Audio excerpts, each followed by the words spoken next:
Alright, how's it going, guys? So we are back for another deck tech. This time, we got mono green. So that was our randomly chosen commander. We got mono green, and it is Questing Beast. So I'm going to just read him real quick. Questing Beast, he is 2 green, 2 colorless, so 4 total mana. For a legendary creature beast, he's a 4/4. He has Vigilance, Death Touch, and Haste, so a few keywords there. Questing Beast cannot be blocked by creatures with power 2 or less. Combat damage that would be dealt by creatures you control can't be prevented. And whenever Questing Beast deals combat damage to an opponent, it deals that much damage to target planeswalker that player controls. So, a few cool things here is, first of all, it has Death Touch, which is pretty nice on a commander. A lot of people don't like dealing with Death Touch, so us just having it pretty much all the time is really nice.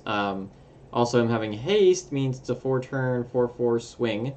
And then the fact that he can't be blocked by creatures of power 2 or less means we could pretty much early on in the game get in for some damage.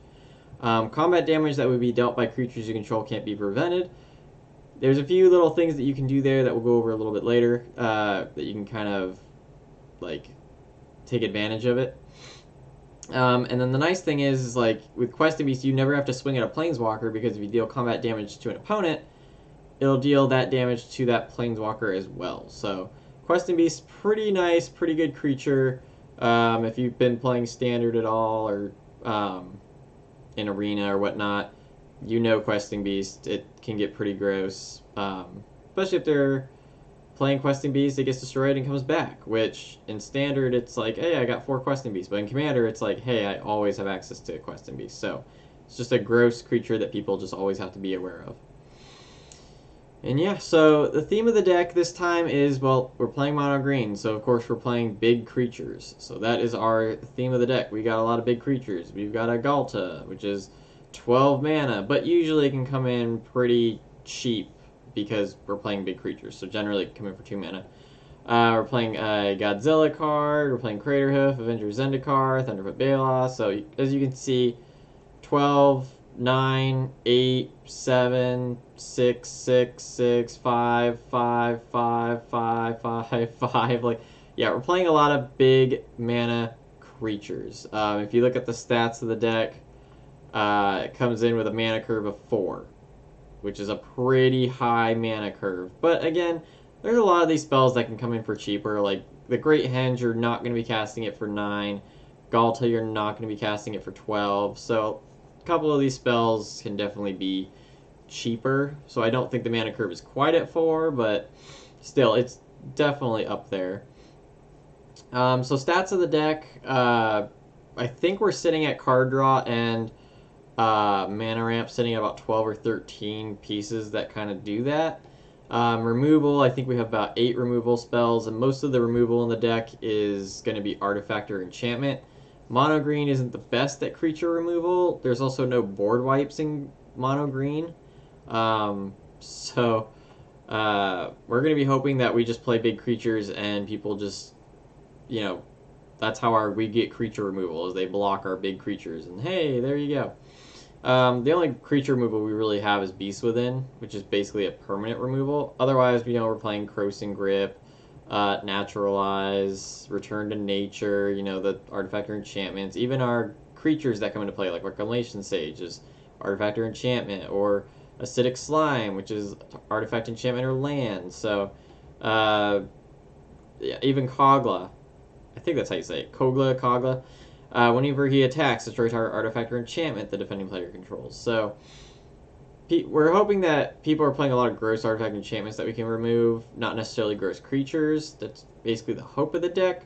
Vivian Reed can also be kind of creature removal if it's a creature with flying, but we're not going to necessarily rely on our planeswalker for that. A lot of our card draw is creatures entering the battlefield based, so like Beast Whisperer. Whenever you cast a creature spell, you draw a card. Zendikar Resurgent is whenever you cast a creature spell, draw a card. Guardian Project, whenever a non-token creature enters the battlefield, draw a card. Elemental Bond is creature entering the battlefield, drawing a card. Groov's Uprising, creature entering the battlefield, draw a card. We got Return to the Wild Speaker, which is draw cards equal to the greatest power, which in this deck can draw us a lot of cards just because we got big creatures. which is similar to Rich Card's Expertise, kind of the same route. A fun card that I decided to put in here instead of... I originally had Hunter's Insight, which is an instant that whenever a creature of your choice deals damage this turn, you draw a card, which is nice to instant speed, because if they choose no blocks, you can just cast it and then draw those cards. Hunter's Prowess is a little kind of worse version of it, but I wanted to put some fun cards that I don't ever really play in the deck this time around. So Hunter's Prowess is 5 mana, it's a sorcery. Until end of turn, target creature gets +3/+3 and gains trample, and whenever this creature deals combat damage to a player, draw that many cards. So it's basically Hunter's Insight. Of course, this one's called Hunter's Prowess. But, I mean, it gives your creature +3/+3, gains trample. Yes, it's a sorcery, so our opponents know what the deal is. Like, hey, if this creature deals damage to you, we're going to draw this many cards. It does have trample, which is nice, so... And it is 5 mana, Hunter's Insight's 3 mana. So, I think it's like a worse version, but I never really played the card, wanted to play it, so that's another card draw spell. I won't really go over ramp too much because we're in green, so of course our ramp is what you see. So we got like a Findhorn Elves and Llanowar Elves, which again are 2 cards I don't really ever play because I don't like having creatures as ramp because they're easier to get removed. But I never played these cards, so we're going to play them. So Findhorn Elves, Llanowar Elves, we got Secure Tri-Builder, of course.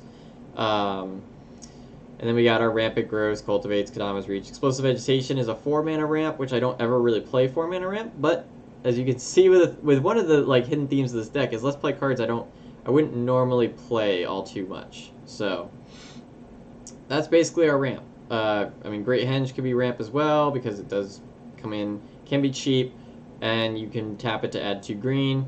So that's our ramp. Removal, I kind of went over that already. Protection. So we do have a lot of interesting protection in this deck. Stuff that can work really well with our commander.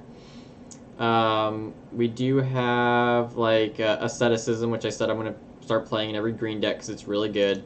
Asceticism, if you haven't seen, it's 5 mana, but creatures you control can't be the target of spells or abilities your opponents control. So basically it gives all of our creatures hexproof. And then for 2 mana, colorless and a green, we can regenerate target creatures. So it also gives our creatures kind of... Like if someone plays a board wipe, we can instant speed regenerate them and then they survive the board wipe. So really, really good card. Again, like I said, probably be playing it in every green deck because it's just really good protection. Really good protection in this deck that works really well with our commander too is the these types of spells like Obscuring Haze. So if you control a commander, you may cast a spell without paying mana cost, which is really good. Prevent all damage that would be dealt to this turn by creatures your opponents control. So it's kind of like a fog effect. Well, basically it's a fog effect. But the nice thing with this is our commander says combat damage that would be dealt by creatures you control can't be prevented. So with Obscuring Haze, all of our damage dealt by our opponents is prevented, but not ours. I mean, the card basically says that. So a better example would probably be like, where is it? Like Haze of Pollen. So prevent all combat damage that would be dealt this turn. But because our commander says that our combat damage can't be prevented, all of a sudden it becomes prevent all damage that would be dealt by your opponent's creatures this turn. So if they go to like block our creatures for whatever reason, our creatures might die. We can cast something like this. Our damage still goes through. So like with our creature like Questing Beast has Death Touch, our damage still goes through. Still kills them. Oh, and then if we find some way to give it trample, which if you've seen some of the cards that are on here, we have a lot of ways of giving our cards trample. We want to have trample on the cards. So so it's a really kind of like cool interaction with being able to all of a sudden our creatures don't get any damage dealt to them, but all of our opponent's creatures do. Really cool interaction. Figured I'd plan to play that route, and it also adds to our protection as well. Of course, you can throw Lightning Greaves and Swiftfoot Boots into the equation too. Gives our creature hexproof, gives it Shroud, so those can also be kind of protection as well. So that's basically the stats of the deck. So how do we win with the deck? Well, we have a lot of big creatures. We're hoping to give those creatures trample with cards like Rurik's Uprising, which just gives all of our creatures trample. Craterhoof is just kind of like a green instant win kind of card. Basically, Craterhoof it's 8 mana, but haste. Whenever he enters the battlefield, creatures you control can trample and get +X/+X until end of turn, where X is the number of creatures you control. So even with just like 4 creatures out, we play Craterhoof, all of a sudden everything gets +5/+5 and trample, which, I mean, if we have big creatures out, like, I don't know, like we have a Thragtusk out, all of a sudden it just becomes a 10/8 with trample. So, pretty good. It's very likely that at least one person will die when you cast a Craterhoof. So, that's a really good win con there. Overwhelming Stampede and Overrun kind of do the same thing. Give our creatures trample, but also like Overwhelming Stampede. Till end of turn, creatures you control gain trample and get +X/+X, where X is the greatest power among creatures you control, which, you know, if we have like Galta out, all of a sudden it's giving all of our creatures, what, +12/+12 and trample, so that's pretty terrifying. And then Overrun's just a creatures you control get +3/+3 and gains trample until end of turn. So, as you can see, we want our creatures to have trample. We want to give them trample because they're big, and we want to be able to get in with as much damage as possible. Thunderfoot Baloth kind of fits that description as well, because as long as we have our commander out, all of our creatures are going to get +2/+2 and trample. So, trample tribal is kind of what I guess you could call this deck. And yeah, that's basically how we're going to win with this deck, is swinging. There's no like, hey, if all of our creatures get removed, what's our backup win con? We don't really have one. We're going to play a lot of big creatures. We're going to swing in. Hopefully we can give them trample with the cards that we have and kill people that way. So, and then of course, you know, we got our protection with like asceticism, being able to regenerate. We got our fog effects. Hopefully we can survive through board wipes and all that fun stuff. So yeah, just a few favorite cards, interesting cards I threw in the deck. This card, Curious Herd, I thought was interesting, so I wanted to kind of play it. It's a 4-mana instant. Choose target opponent. You create X 3/3 green beast creature tokens, where X is the number of artifacts that player controls.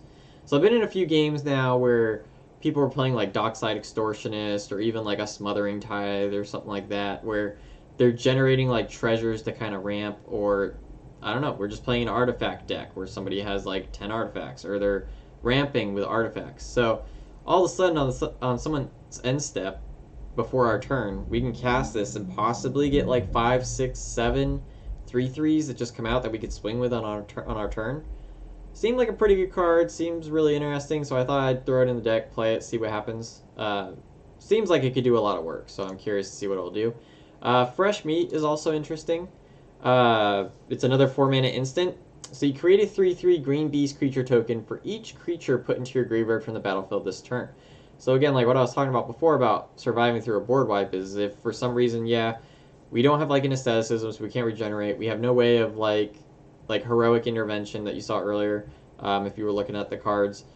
If we just don't have those cards, like we get board wiped and we have like 5 pretty good creatures, we can at least cast like Fresh Meat on the end step and create 5 3/3 green beast creature tokens. So it still gives us a board, at least if somebody board wipes our stuff. So of course, Craterhoof is another one of my favorite cards, just because I really love Craterhoof. It's just so good. It's so powerful. I mean, as you can see, it's like a $45 card. There's a reason why it's that price, because it's just really good. It just kills somebody when it comes into play. It's very hard to play this card and not kill somebody with it. And then another one of my favorite cards, Beastmaster Ascension. Love this card. It's 3-mana enchantment. It basically will get removed on the spot. So basically what you want to do with this card, whenever a creature you control attacks, you may put a quest counter on Beastmaster Ascension. As long as Beastmaster Ascension has 7 or more quest counters on it, creatures you control get +5/+5. Which again, if we're giving all of our creatures trample with the many ways that we have, we can just create a huge board with this card.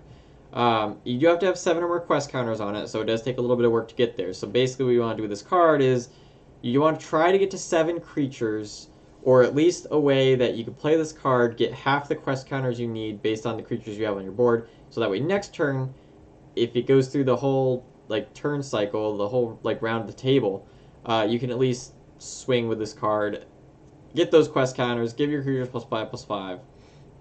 But generally what you want to do with this card is play it, swing with 7 creatures, and just get the benefit then. I don't know if we'll be able to have 7 creatures on the battlefield. We do have ways of creating tokens with like Rampaging Baloths, And then, what's our other token guy? We have another token guy in here. Well, I know like Garuk Unleashed can make 3/3s. We have a little... Thragtusk can make a 3/3. Elder Gargaroth can make 3/3s. So we do have ways of getting to 7 creatures. It just depends on the cards that we have on the battlefield. And yeah, so that's basically the deck. Those are my favorite cards. Of course, we're playing Vidalcanori because we're playing in every deck. I think every deck should at least have one signature card that you really like, and Vidalcanori just fits that for me. And yeah. So that's the deck, guys. We're playing Questing Beast. Again, we'll be playing at 6 o'clock on Wednesday for Commander Randamonium. This time I think we're on, what, episode 6 or 7? I think it's episode 7. So that's pretty cool. It's our 7th episode. I'm excited. Hopefully Big Stompy Green will be able to handle all the control decks that we seem to play against. So hopefully we survive. Hopefully our creatures remain on the board. And hopefully we can do some fun things. Hopefully our more janky cards will actually be really good. We'll actually do a lot of cool things. So we will see. And yeah, so join us at 6 o'clock on Wednesday. We'll be playing Commander Randamonium. And we'll check out the deck and see how well it does. So yeah. Thanks for watching, guys. Don't forget to follow us on Twitch at Pandorama246. And don't forget to follow us on YouTube if you're watching this on YouTube. If you hit the subscribe button, that'd be great. You get to see these. You get to get notified whenever these come out, basically. And then, of course, there's a whole bunch of other content we put on YouTube. We do have a Twitter and Facebook page as well, which is just Pandorama246, so you can join us there as well. And yeah, we'll see you guys next time. Bye-bye.